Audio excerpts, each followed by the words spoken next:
Hi, team. Welcome to the Escape Podcast for Star Wars The Old Republic. Coming up, we talk about the latest Galactic Command dev stream from October 20th, which went over a little bit of the new gear details that they've clarified and a little bit on the Dark versus Light server system.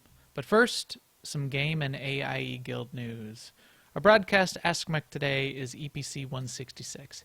Hey, 166, so a neutrino walks into a bar, and the bartender says, "Hey, we don't serve neutrinos here." The neutrino says, "That's okay. I'm just passing through." Science jokes. I've got a lot of these. So Well, when I saw that, when I heard you say a neutrino walks into the bar, I thought, okay, Max has lost it because that's going to be the same joke as last week. But no. no, I should have had faith. So I see you filled in part of my notes for me. Yes. So what did you do this week? So I did get to Valor rank 5. So when I did great. that, Okay, all the way to I 5. actually finished two levels, two DVL levels by doing that because I had already finished everything from um, the next level also. So in other words, I had done everything for the Eternal level and everything for the Champion level except for Valor rank 5. So when I did that, it gave me both. So had a lot of crates to open. Great. And now I will get the companion reward. But I am very close to finishing up Legendary also, so I'm going to go for that as well. Yes, as am I. So one of the things I spent some time on this week was getting the 6 crafting skills up to 550, and I'm almost done with that. But in service to that, I did a little bit of farming, and I haven't done any farming in a long time, and it's actually changed a lot since I did it before. They collapsed some of the mats at some point, so there aren't as many varieties of it.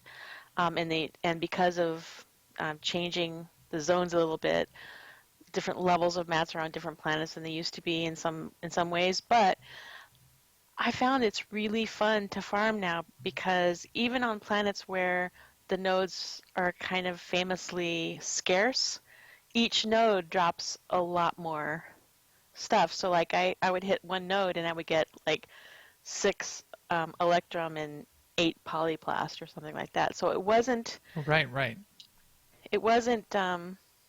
grueling at all to get enough of the mats that I didn't already have in order to do this crafting. So if you're holding off from doing Legendary because you think the crafting is going to be a stopper, I don't know. It's another Netflix opportunity. Put it on, do a few loops around each zone, and you can probably get your mats together. Also, many people have reminded me if you have any of the Jawa scraps left, you can turn those in for mats as well. Yep. So yeah, I'm almost done with crafting. I have like the last one for me is armor mech, and that's at like 450 or 480 or something like that. So seriously, almost done with that. And so I've started on leveling the rest of the characters that have to go to level 50. So I have a few of those started at like 10 or 15 at this point. So getting there. Close. Getting close. Well, you got the... So what, you only got about 5 or 6 PvP matches under your... I actually only had 3 PvP matches because Oh, to get up to I don't 5? know why the third one I went in, which was the next day, um, it was wonderful because I went in, we jumped down, then the match was over. It was like zeros everywhere, but we won. So You that won was the and one. got to Valor rank 5. Nice. Yeah, Yeah, yeah. I sometimes mean, if there's not enough people, it'll terminate early and it randomly picks a winner. I was wondering how Or that you happened. added in late, or you got in somebody left in the last 30 seconds. It I don't could have think been that so too, because but otherwise that screen at the end wouldn't be all zeros, right? right, no, true. Right. So I didn't know, but I wondered if both sides just get counted as a win. So we just lucked out. Okay, that's Yeah, cool. no, I don't think they do. Because I've been there before. But yeah, Well, so that's one of the things I need to do is like 12 more war zones, and then I still need 2 more GSF matches, but we have a month to do that stuff. so are you over your concern over being good enough I, s- for I mean, random it's not, PvP? my concern comes from not knowing the maps and not knowing the games. So that didn't go away because one of them was the death match, Yeah. one of them was Hutball, and I had no idea what was going on. And then one of them was that one that we didn't even play. So, Well, yeah. So by the time you're done, by the time you're done, you're gonna be hooked. I can feel it. You're gonna be I like have gotten hooked on hardcore. PvP before, but anyway.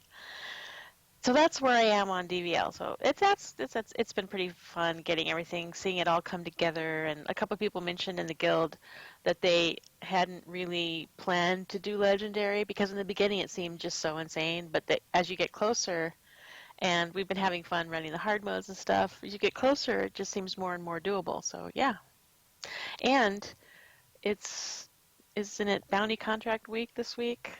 Yes, it So is. it's, yes, if you haven't gotten those in, this may be your last chance. I don't know. Maybe it will be one more time, but I wouldn't count on it. So Right, you'll anyway, want to do that was those. my week. That was my week. How about you, Max? I did a little bit more for DVL as well. I think we got at least one, if not two, hard mode flashpoints checked off too. I Yes, we did. got another alt to 50. I have two left that I need to get to 50. A Jedi Knight and a Commando, but they're both already 38. It's really going to be, it's going to be like a half hour each, and I'll have them up to 50 with 45 minutes. Like two runs through like Terrell 5 on both of them, and they'll be done. So I'm not worried about those at all. That's no Your Jedi problem. Knight, did you level it as a tank or a DPS? Guardian. But I Okay. leveled it as So it's DPS. It's a Guardian, but it's as okay. DPS. So I did not I just level feel as a like that tank. might be a good way for running instances, and you have the. I just think that the tank spec might have more AOE or something. I don't know. Now you can still go smash spec, sort of. So you're sort of Smash? jumping Okay. in. You do the smash, and then you do the swipe thing, and the So that's and how then I you did make it a on my sandwich, and the droid kills everything anyway. So I have to go to the store first, get sandwich mats. sandwich mats. Farm first some sandwich mats. Yeah. And you're right. I did the crafting way early. I just I started doing it on one character. I did it when I first on my first two. On one of the characters, I did three of the crafting skills. On another character, I did the other three, and plowed through them really really quickly. So I've been telling people just go ahead and do it. You'll be surprised how fast you go through. You're just making those little components. And I had a bunch of mats left over, but even when I didn't, as you're saying, farming the materials was really fast. I mean, I when I just went to flew at through first I it was just gonna, you know, bite the bullet and buy them, but then I couldn't because the bullet was too big, and also there because wasn't money. enough. Yeah, yeah, exactly. And it would be difficult to bother to find the mats. It's probably easier even than going to the GTN just to go to a planet that's got them and pick them up off the ground. So yeah, I agree. But that was that. I'm sure we'll be finishing up more, but we did have a little bit of news to talk about this week, so why don't we talk about that? Now an Imperial News Network report. So in the dev tracker this week, they did mention that the new cartel market pack is on sale. So 200 coins instead of 250. So that's big news, huh?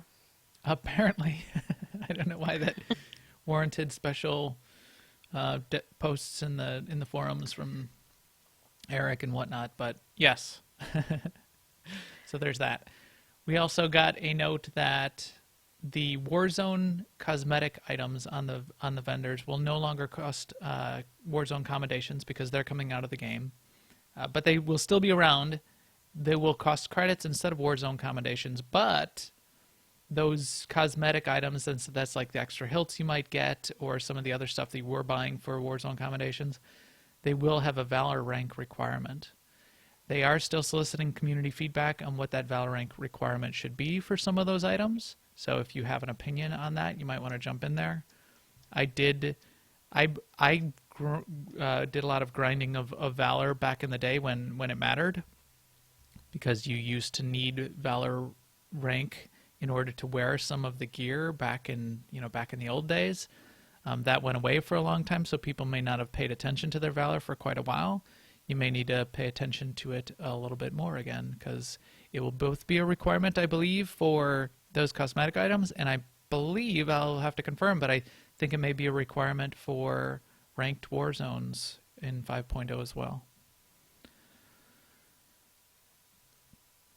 I'm just noticing, I'm looking at the cartel market, the character slot unlock is on sale as well. It's half off. So if you need a character slot to finish off DVL and you were going to buy one anyway, it's on sale right now. Excellent. Also, just a reminder, this week is bounty contract week. So again, a DVL note, if you haven't done the bounty contract part, this week will be a great time to do it. There's also the patch notes came out this week for 4.7.3. Few minor fixes. I guess the notable one, or the one that stuck out to me, was that the oversized weapons have been fixed. And then there's the weekly pass update that Max was just talking about. Yeah. So, well, no, the weekly pass update is slightly different than the Warzone commendations. So they did add this in too, and this impacted the patch, but it's also a much larger discussion. So we broke it out a little bit, and we'll talk about it for a couple minutes here. They're taking all of the weekly passes out of the game. In fact, they've taken them out as of now.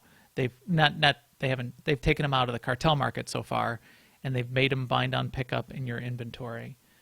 If you have them in legacy storage or you have them in guild bank, next person who picks them up they're going to get bound to that person. Well, I think if you have them right now, they're still bind to legacy, but they will become bind on pickup. Bind to or they'll stay bind to, I think they'll stay bound to legacy until they come out of the game. Did I say bind on pickup?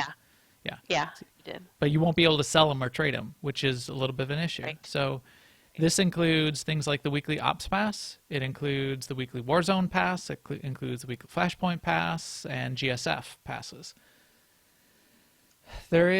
So their plan is all of those passes come out of the game. And part of it is because those passes don't make much sense anymore, and they're going to either need to rework it or just leave them out and not rework it or do something different. Because if you're not a subscriber, then going off and doing operations at level 70, for which you would need the Ops Pass, doesn't make a lot of sense, because you don't get any rewards out of it. You don't get any gear drops. So gear drops are now designed to be coming out of the Dark versus Light. We'll talk a little bit about that in our segment in just a minute, and there's some good news on how those gear drops are being arranged. But it doesn't, so granted, it doesn't make as much sense to have preferred buying a pass to get into an operation to not get anything. So they're taking all of those passes out. They're keeping it consistent and taking everything out, although it really doesn't seem warranted to bother to take out things like Galactic Starfighter passes, because those are not necessarily affected by not having any loot. So that's a bit of an impact. The question is, and they're still open on this, it seems, they did add a couple comments in as they're clarifying it, they may do something else to replace it. So the speculation is, okay, well, maybe they could do something like some sort of weekly pass, which gives you subscriber status, basically, access to Galactic Command and all of everything that goes along with it. They haven't specified that yet. They haven't promised that. They haven't even hinted that that's what it will be. They said they're still thinking about what might replace the system, if anything. I mean, that is a hard question to think about, because you can't make it cost less than a subscription. No. So I mean, off the top of my head, I could think of a system that would seem to work just fine. Either do a weekly pass that costs something like $5, or do a monthly pass, like a monthly subscriber pass, and match what WildStar does and what WoW does now and what EVE does, which is basically a sellable token that people who have extra money and not enough in-game credits can buy and put on the Oh yeah, that would be awesome. GTN, Yeah. and people that have more in-game time and credits than money could buy that token. Yep. However, they have not talked about that. That would be something they would need to be planning out and thinking about. So it's got a lot of people concerned, obviously. If you have quite a few preferred players that are part of maybe they're part of an ops team, this could be a significant impact. It could break some ops teams if now those preferred players have no option, if they don't put something like that in place, and those people are dedicated to continuing to be preferred, that this could be quite a big problem. In fact, it could be a little bit of a cascading problem. That's one of the arguments that's coming out in some of these threads, which is, we've got three or four people that are preferred, 3 or 4 people that are subscribers. Well, if the preferred people can't join my ops group anymore and my ops team collapses, well, maybe the subscribers are going to say, well, forget this. My whole team is gone. Nobody's playing anymore. I'm going to stop subscribing. That would suck too. So what are your thoughts, Seema? You think they should do a token of some kind, or like a subscriber token? A token would be awesome if they could do that. And basically how that would work is a person could buy a token on the cartel market, which would be for game time, and they could sell it on the GTN. So somebody who likes to play but is short on cash could then pay with credits for the token and then apply it to their account for game time. I mean, that would be ideal. I think and then the game time would be at the subscriber level, and it's like a win-win-win, right? Because BioWare can make their business case for it because they are getting paid for that game time. The person that has more dollars than credits can make some credits, and the person who has more credits than dollars can spend their credits and save their dollars. And I'd love to see something like that. Further, that kind of system, I haven't seen it proven necessarily, but one of the business case pieces of it is that it also reduces the market for credit selling for credit spammers, because now there's a legitimate way for people to buy credits by just buying one of these tokens and putting it on the GTN and getting credits for it. It cuts into that market and takes away the incentive for there to be credit spammers in the game. Right. So yeah, do that. Do something like that, BioWare. Yeah, I think that's a good get on idea. that, would you? I mean, it is bad because I think a lot of ops teams have the preferred player issue, because if ops is your main deal, then preferred is ideal, right? If you don't want to play the whole rest of the game, then preferred is perfect for you. So a lot of ops players are at preferred. Yes. Yep. So we'll see how that shakes out. That should be interesting. A couple other side issues associated with that, which we don't need to get into too much, but they are going to also have to figure out what they're going to do and how they're going to refund people that now have a big stack of those passes that they may have been keeping on in reserve to help those players out. That's going to be a problem. Right. I mean, that when they have so many that there's no way they could use them between now and 5.0. Right. And guilds who had, a stack of them to use for their players too. Exactly. Hopefully they got them out of the guild bank. In guild and community news, I saw on the official forums and on Reddit, apparently a character, his forum name is Lowaro, Lowarro. He unlocked all 51 possible companions in the game and leveled every single companion to level 50 influence. So, achievement unlocked. Good job, Lowaro. I think if you look in the dev tracker. Yeah, that is quite a goal to reach. Absolutely. I think Eric Musco in the dev tracker stated that, you pretty much won the game. Yeah. Yeah. Well, I mean, if I were Loraro, I'd be like, please, no more companions. He got a ton of upvotes on Reddit. Everybody was pretty impressed, so that's cool for him. And I'm, as we're talking about here, I'm impressed. I am too. Guild news, I think our guild could use a couple healers. So we've got 3 ops teams still running on a regular basis, surprisingly. We're still cranking along. And ops fun that we run on Tuesday night. So we've got 4 nights a week at least that we're doing ops content typically with 3 structured teams. 2 of those teams out of the 3, it sounds like, could use a healer. I think we may be okay on Thursday. We're going to switch one of our healers out for a little bit, I think. It's going to need a little bit of a break. But I think the Monday Night Republic team, it sounds like they could use a healer as well. If you're a healer, come join AIE. And, Yes. and healer, healer. Hello, healer. Seema, if you were a healer, which you are, but not yet in AIE, how would you join? Well, first of all, I would get on Jedi Covenant because that's the server where we live. And then I would join AIE LFO either on the pub side or the imp side. We have guilds on both sides. And just say hello and ask for an invite. Best time to reach an officer in that channel is in the evenings. Actually, in the evenings on the imp side. While we do have a pub side guild, we're more active on the imp side, I have to say so. If you don't find anyone on the pub side, try the imp side. But yes, we would love to have you. Or catch us on Twitter. Or drop an application in our guild application system and you'll get access to Discord, and we're chatting in there all day. A lot of the officers are in there all day. Yeah, that's a good point. I mean, if you're in Discord, you could just shout out and someone can come and join you in the game and do an invite at that point usually. Yep, I will leave my office downtown if I'm downtown. I will drive home at that instant, and I will make that happen. Yes. If I'm Actually, out shoveling snow, I will come in and check Discord and then log in. And I bring SWTOR I'm just kidding. with me I don't everywhere, shovel. though. But I will invite you. Thank you to the chat room. I have been trying to catch up on making sure everybody's got some of the cartel packs that we like to give away at the end of the show. There's one member, though, and it's been about a month now. I've got the cartel pack unlocked on Bergeron Colony, if that's how you pronounce it, which probably not, because now we established in the pre-show that I don't know how to pronounce anything. But Asheritix 009, ASCHERIITX 009 on Twitch. I have sent you another PM. I copied the name that you gave me out of chat.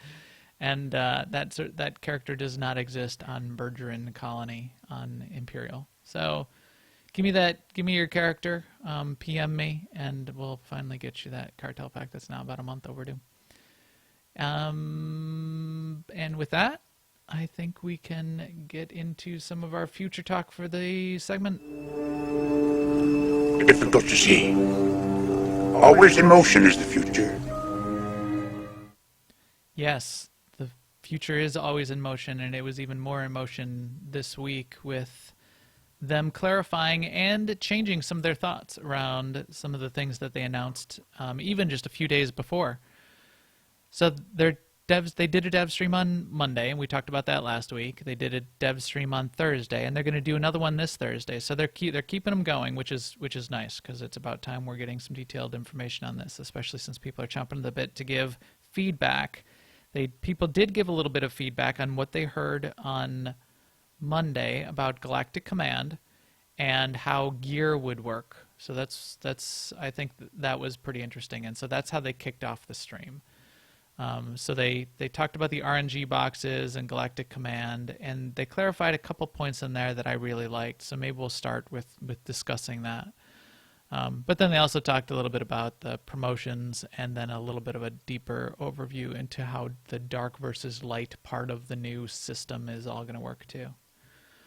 But on the gear, did you get that walkthrough of what they're doing with the gear and how they sort of changed it, how they decided to take the feedback? And there was a pretty large reaction to not only the RNG aspect of how gear will work through Galactic Command, but also the fact that they said it was going to be, you were going to get loot according to your advanced class rather than your discipline. So you could be a tank and get, DPS gear that you can't use for what you want to do. So they heard that, and they're changing it to discipline. So yes. I So think that's number one, good. Number one, yeah. I It's agree. still RNG, but then they also clarified that the crates are going to come a lot quicker than we probably were thinking. So Definitely a lot that'll quicker than I was thinking. yeah, A lot. that'll affect the factor of is will RNG take me too long to get my gear. So In I mean, fact, I'm cautiously hopeful. I'm willing to, give it a try. I don't mind some RNG. No. It'll still burn me. There'll be a piece I will never get. But as we sort of were chatting it up in the guild earlier today, we've been our ops team has been running at least the featured hard mode most weeks to 75% of the weeks since they came out, and I still don't have two of the seven pieces of 224. Just because Right. random rolls, and and I missed it and I greeted on it once or whatever, but I don't have the helm, and I don't have the foot pieces, and I don't really care. If I've got the set Right. bonus, I've got a lot of 224. If I never got the helm, and it would it would be okay. But even if I did really want it, just what they talked about in terms of the rate of earning command crates, they almost didn't have to bother to make that change to the gear being determined by discipline roll, because the number. Go ahead. So they're saying basically they expect just of doing some of the random stuff that's going to be earning you galactic command points, that about an hour of playtime is what it will take to get a crate. So these things are going to flow like something that flows.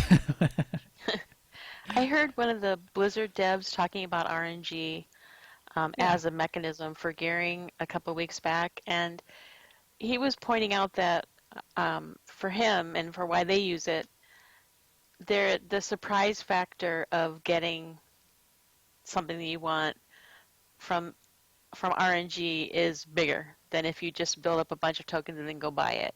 Yes. And I mean, so that's a plus for it. I mean, I'm not saying that if you hate RNG that you're wrong or anything like that, but it does smooth it out if you're just getting tokens that anybody can use, and then you can go buy your gear. But yeah, there's some game design reasons for going with RNG, at least for part. I completely agree. I've read some of that psychology research, and this is a few years back. In fact, I should look it up and find it again. But it's game design theory, and it does talk about how even if you think you hate RNG, the reward centers of your brain respond better to some RNG being part of the reward system than not. And Right. And if you just need to build up, 1,000 points to get what you want, what you feel when you buy it is more like relief. It isn't that like, that you Right. get when it drops in your lap suddenly out of the blue. You're not getting that endorphin ping that is what Yeah. keeps us coming back to this Skinner box that has us trapped. Right. So yeah, I always claim to hate RNG, and I always claim that RNG hates me. But even so, especially with the rate that you'll be getting crates, wow, that they'll be raining down like rain, as the case may be. They even said if you're doing like something like a Nightmare Op, you could expect to be getting 2 to 3 ops crates per operation, command crates per operation. That's a lot. That's even if it's gear you can't use, or what you already have, that's more than you typically get today. 8 people running 5 bosses. Maybe you're going to get a piece of gear that night, or maybe not. Where now you're going to get 2 to 3. You're And getting now a you can, ton. that gear that you can't use, at least you can turn that back into points towards your next crate. Right. As soon as you open it, so you'll also be getting other fun stuff out of those crates besides just gear. You have a chance at pets and mounts and stuff like that. And even if you hate the pets and mounts, and I didn't realize this, but this makes sense too, you can disintegrate the pets and mounts. You can disintegrate the gear that you get. If all you're trying to do is get that helm, you can disintegrate every single thing that you're getting out of all of the crates, which then gets you a whole bunch of points back to get you closer to getting that next crate, run some heroics for an hour, get another crate or two, and get your next ping on your Skinner box. see, And they see they if you get made the that thing you're comment trying to too get. that the cosmetic things will be BOE, bind on equip.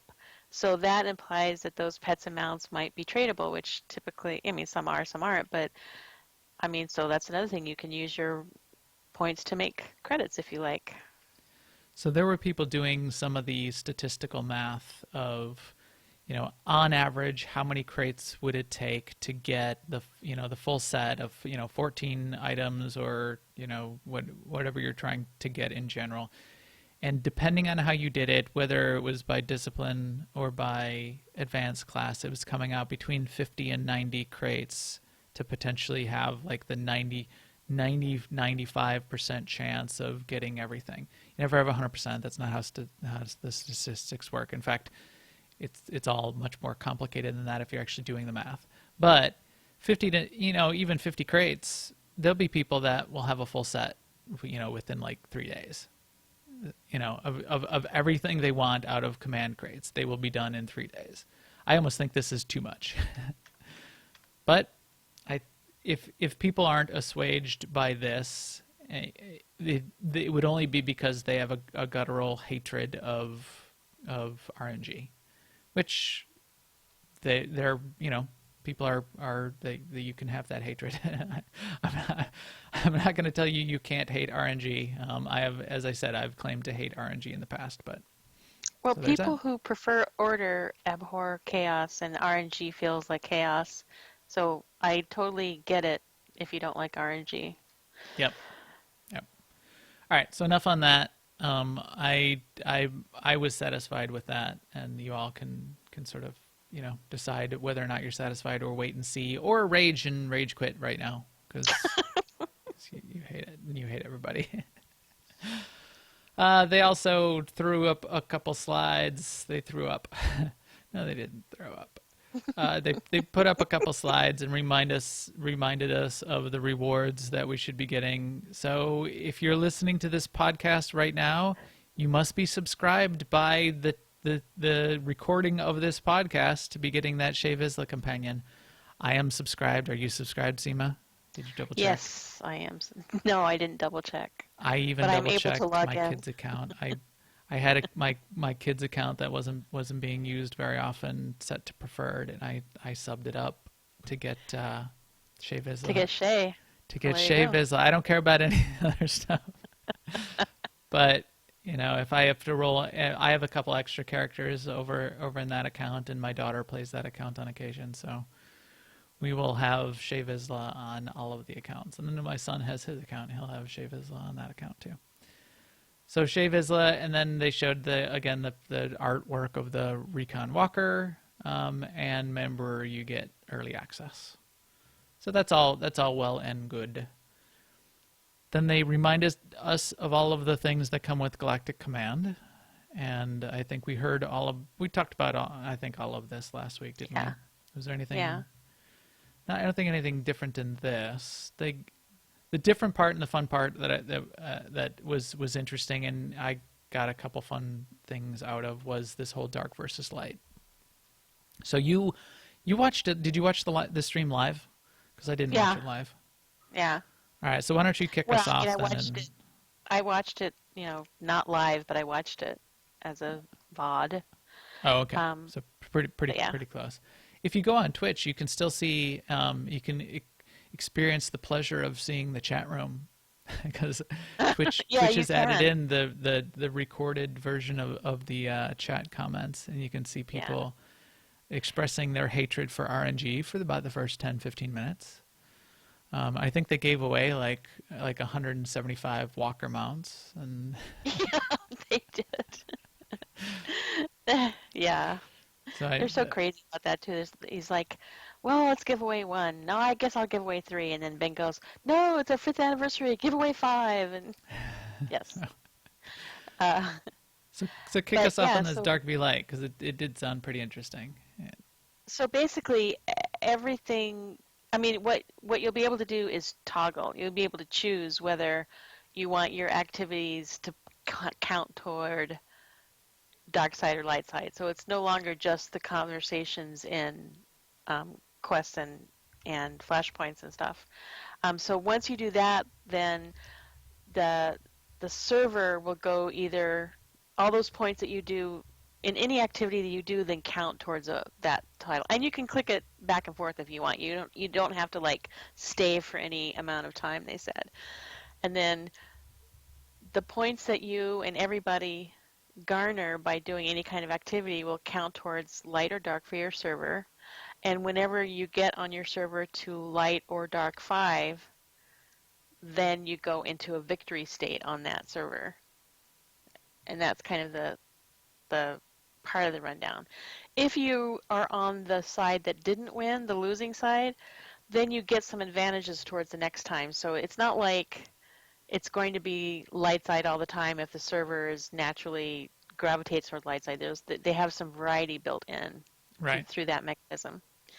And then I guess when you win, you'll get tokens that you can spend at special vendors that sell just things that are just for winning Dark v Light or for losing Dark v Light. And it's going to happen very fast paced, like they said, almost like in an hour. Right. It would take an hour, and then you're in the victory state for an hour. So it's not like something that's going to build over months like the DVL event that we're in right now did. It's going to be several times a day, snap, snap, snap. Yeah. Yeah, so they went through what happens when you win, and it's whatever alignment your character is at the time is whether or not you are counted on the winning side or the losing side. So if you're all my characters are light side. I think I have one dark side character just from diplomacy because you had to do it for the DVL event, but all the rest of the characters are light side. But what matters is how you toggle it. That's where you're contributing points to the war. But it won't swing your character's alignment as you still have to work to swing your character's alignment back. So that say you're light 5 and the server is going dark, you can start to contribute to dark, but the dark may win before you get to get back down to light 1. Huh. Okay, that makes sense. I thought it was based on how you have it toggled, but if that was true, you could just toggle it right before the end every time and always win. Right. So if you do want to be tricky, and they alluded to this, you could hover around 0, hover around gray, and pop yourself back and forth from light to dark if you wanted to walk that line. They talked about doing that. They talked sort of playing like the mercenary role in that case. But that's tricky and effort, and you'd have to sort of game your alignment that way. But then the other thing is, if you're light 5 and dark wins, each time dark wins, it's giving bonuses to the light side, so the light side is going to be able to win easier. And then it's not all that bad to lose, or even to lose often. So there's rewards to light side, and I've got these listed here, which is you do get access to that vendor. You're getting some of the bonuses to all the command experience points you're getting. So you're, in theory, it's kind of there's other ways you can play it, but if you win, then maybe it's most advantageous if you're just going after Galactic Command to go off then and go back to doing the regular stuff on the Galactic Command board. The bonus for the day is, say GSF, and so you're going to go do some GSF then. If you lose, what happens is whichever side won, there's an effect that happens during that victory state where new world bosses aligned with that alignment start spawning. So they didn't explain all of what these world bosses might be, but you could imagine it like, say the light side wins, you could have light side Jedi Masters then spawning on Droman Kos and wreaking havoc. And they said it's the bosses that spawn are designed for 8 to 16 players to go, and they are going to need to group up and take these bosses down. That's the part that excites me the most. I almost want to be losing and then going after these bosses. I like the idea of that kind of thing. I liked it in. I still, every once in a while, will go off in Conquest and we'll go off and fight the commanders. And we've done that as sort of a guild event. We've done that on our mandatory fun night, and I like that. So I like the idea of these guys spawning. I think early But on. for us, Yeah, go ahead. For us and for mini guilds, we don't turn on a dime to do stuff like that. We plan it for a certain night, and I don't know how much, like me personally, will be able to play in this aspect of the game, because unless there's some easy way to join up, I don't. I mean, I'm not going to go running off after a world boss thinking that when I get there, someone will invite me, or that I can solo it. No. So unless there's some mechanism for, when you run into the area, you all get grouped up, or if there's a multi-tag kind of thing or whatever. I mean, yeah. I mean, if it's just going to be, like someone mentioned in guild chat, if it's just going to be like the biggest guilds on the server can get, 16 people easily, and they get out there and they kill it. It's not, I mean, I have, like I said before, cautious optimism. Maybe it won't be like that, and I will be able to join in, but I don't know. I think that's valid. I think that's a valid fear, and I think that fear will come to pass right at the beginning. I liken it to how the named commanders were working for Conquest, which was every once in a while a named commander will spawn, right? So there's the regular commanders and then there's the named commanders. The named commanders drop frameworks which are much more valuable than the encryptions that the regular commanders drop. They're worth 50 of the regular encryptions, and those are the things that you use to unlock your guild ship, right? The big guilds were going after those named commanders and taking them down, and the smaller guilds really didn't have a chance early on. Nowadays, though, after things have died down, you can go, and our guild has gone and hunt down the named commanders or regular commanders and have a lot of fun for an evening. So right off early on, I could see this being a difficult thing for small guilds to corner one of these bosses really quick and get it in. Not impossible, but still could happen. I think it'll be something we'll try to do on one of our mandatory fun nights. Although, now that I think about it, not everybody's light side on within a guild. That's going to be interesting. Good point. I think whether you're light side or dark side, you can still go fight these bosses, though. That's a side point. You want to be fighting them. If you're the loser and they're you're light side and it's a dark side boss, you want to be fighting them because then you're getting the experience points and dark side tokens off of them, or vice versa. But other people can help you in your guild, and they sort of spelled it out as, say you're one of these big guilds and you're trying to to throw your weight around on the server. You win Dark v Light because you're all light side, you're a light side guild, and you spawn these light side bosses on Drome and Kos. Well, I guess it couldn't be on Drome and Kos. It'd have to be like on Voss or whatever. You can go to Voss and take, and fight off the dark side guilds that are trying to get these bosses down because they lost and now they're trying to salvage some of their tokens and dark side points. So, I don't know. I think it'll be something we'll try to do on our mandatory fun nights. If it happens to swing some fun direction and we happen to be able to go find and corner a boss, I'm going to want to go do it. Or maybe they'll surprise us and make them taggable, where two groups can show up and work together to kill it. I mean, that would be ideal. Yeah, that's a little bit of crazy talk, but that would be great. That would be great. So there's feedback we should give back to BioWare to put in the multi-tag type of system, especially on the big, on world bosses and on conquest commanders and on these kinds of bosses. multi-tag for people that are trying to participate in contributing. A lot of other MMOs have instituted that kind of system. That is a pretty cool system. I mean, I have to say that the world bosses in general, the way groups have to compete for getting that first shot in is just not my cup of tea. No, in fact, again, AIE is we're pretty chill and sort of we consider ourselves sort of family friendly, considerate guild.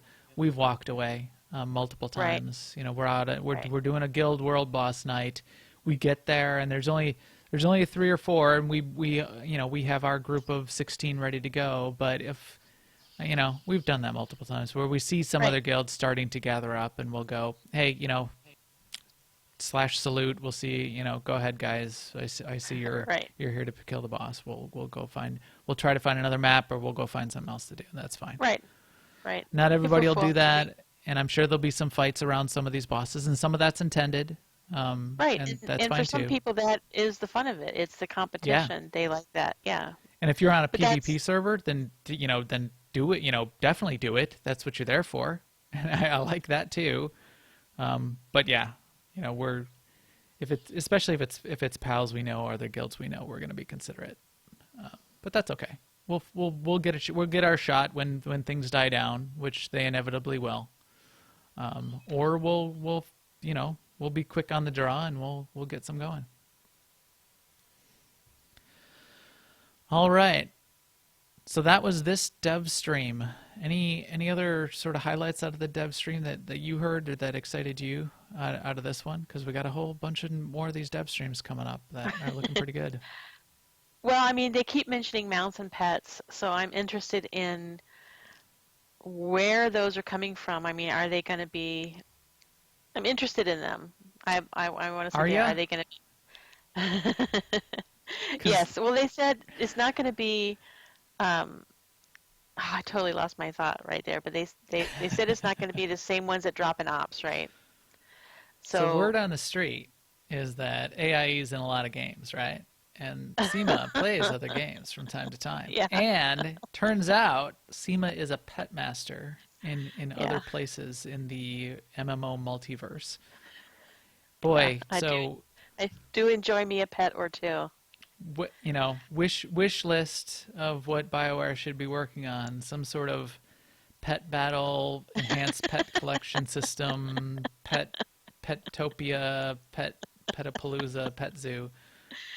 What you every year in our little wish list, you always put pet breeding on, don't you? Yeah, animal husbandry. Animal husbandry is the new profession. I think we should be able to make our own pets. Yeah, that's like hatch eggs and have little baby cows and stuff. Remember that game that was hyped almost as much as No Man's Sky called SWTOR, where you're sort of crafting your own creatures. Yeah, there you go. Just incorporate somebody incorporate that tech into animal husbandry, and we'll make our own pets. But so I mean, so I'm interested in that to see if these are pets and mounts that I would want to have, and where they come from. Are they new ones for? Are they new starting with Galactic Command, or are they, the ones that we're all familiar with already that come from, cartel packs and holiday events, and I don't know. We'll see. Good question. So make them unique, BioWare. Seems like that's what SEMA's going for. Give us new stuff to collect from a pet perspective. Yeah. And SEMA. Okay, here's a contest for next week. SEMA needs to count up all of the pets that she has, and people will need to guess in the chat room next week. So one of the things that's disappointing to me about pets in general and mounts too in SWTOR is that you have to decide which character gets them. So on my list of on my wish list would be mounts and pets are account wide. That sounds good. Because it's hard for me to get excited about a pet or a mount if I can't have it on the character that I'm playing. Yeah, so the cartel market ones, you can unlock those, of course, but not all of them are cartel market, and Very few of them are. a lot of the fun ones are not, and Right. a lot of the rare ones and the more difficult to get ones are not, and that's interesting. It would be great to have those on every character, especially since now after DVL, what do we everybody's got like 75 characters now. It's getting a little crazy. All right, to wrap it up, they did talk about their stream and blog plan of what's coming up the next few weeks. They are going to be talking just in a few days here, or maybe by the time you hear this, they're going to be talking about Uprisings. I bet we'll talk about that next week. I'm excited to hear some of the details around Uprisings. I think that's going to be a highlight of the expansion as well. Then they're going to get into class changes, and we'll all be able to, rage on how we're all getting nerfed. And so prepare your pitchforks for that discussion. November 10th, it looks like they're going to be talking about the repeatable chapters and difficulty levels and how they're going to rename hard mode and nightmare mode to some other names, what veteran and master for whatever reason. And on the 17th, then they're going to wrap up with the new planets and the story insights and a little bit of the story time with Charles, and talking about some of the lore that they're putting into it. And I'm pretty interested in that. I'm looking forward to that. Two new planets, one that's never been in the Star Wars universe before, it sounds like, and one that we should recognize. That sounds pretty fun. Yeah. And then and then they're just going to have a wrap up on the 24th and get to early access just a couple days later. Sounds good to me. I'm looking forward to more info about Uprisings, and I'm looking forward to the story time with Charles. Yeah, so am I. That lore and story is, that's a big deal. So we'll see what happens. All right, I think with that, our little EPC 166 droid here is ready to head out. Thanks to all of you he's ready to he's ready to pass on through, right, just like a neutrino. So thanks to all of you for joining us on newoverlords.com, on iTunes, on YouTube, or live on Twitch. We will stream again next Tuesday night, as we always do, on twitch.tv/newoverlords around 10:30 p.m. Central. Please follow us on Twitter @MaxTheGray and @AIESEMA. Please come find us on YouTube and subscribe there. And certainly come find us in-game on Jedi Covenant and ask us for an AI Guild invite. We would love to have you. And we... we'll talk to you soon. Later, everyone.